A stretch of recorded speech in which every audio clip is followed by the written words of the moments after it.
Hey everyone, I'm Mind, and this is set number 30674, Zane's Dragon Power Vehicles from the LEGO Ninjago theme.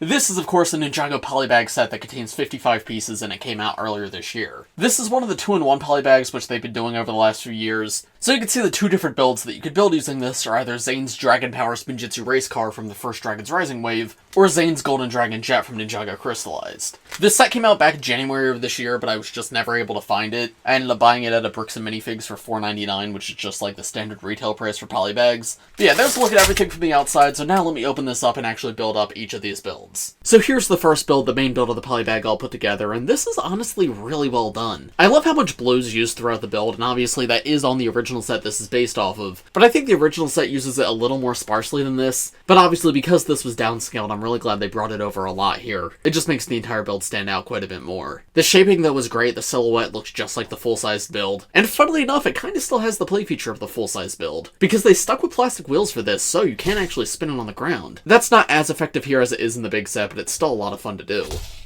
I like that the Dragon Energy cores are still here, but represented by studs. And a cool detail is that there's actually a stud in the middle to represent Zane's seat. And the reason I say that's cool is because, of course, Ninjago's been introducing these microfigure ninja recently. And so far, there's no Zane yet. We have Cole and Jay from the Ninjago City Markets, and Kai from the Tournament Temple City. But if they ever do introduce a Zane, which I feel like they probably will, because this seems like a line they're trying to do, he would fit perfectly in this build. There's how it looks with Kai for right now, and that's actually a really cute way to display this. Even without it though, it's a good toy and a fun building experience for $5. However, of course, that's not the only build, so now let me take this apart and rebuild it into the alternate build. Here's the alternate build, the plane all put together, and I think this is fine for an alternate build, but it's definitely not the strongest. This is of course the alternate build, the main build's the one we just saw, so it leaves this one feeling a little bit blocky. I feel like it's a bit too thick back here. However, I do like how the shaping on the wings was done, and the little machetes to be blades under the wings are quite cool. The cockpit area can hinge up and down, which is a nice touch, though I feel like that feels very small in comparison to everything else. This seems like it's meant to represent the open form of Zane's Golden Dragon Jet, like when the wings are spread out, and I think it does a fairly good job with that part, even having like the gaps under the wings. Overall, I think it's fine for an alternate build. It gives you just another way to display this. And it makes the Polybag more interesting than just having one. But yeah, between the two builds, I definitely prefer the car. I like that the plane's still an option, like if you happen to prefer that one, you can build into that instead. Or if you just enjoy the building process, you get two builds out of the set instead of just one. However, I think the main build's genuinely fantastic. I really don't have any notes about it. So if you're gonna get this set, this is the one I'd recommend.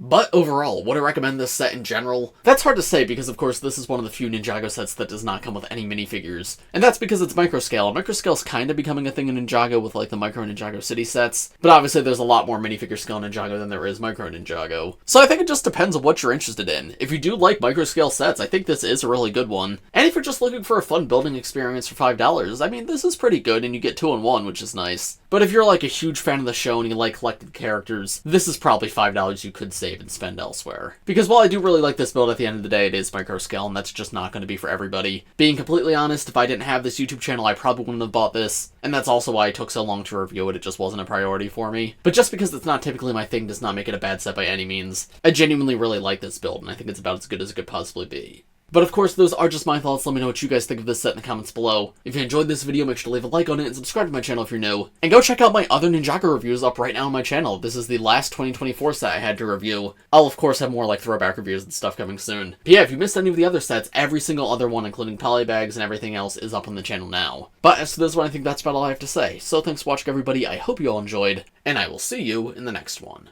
Bye.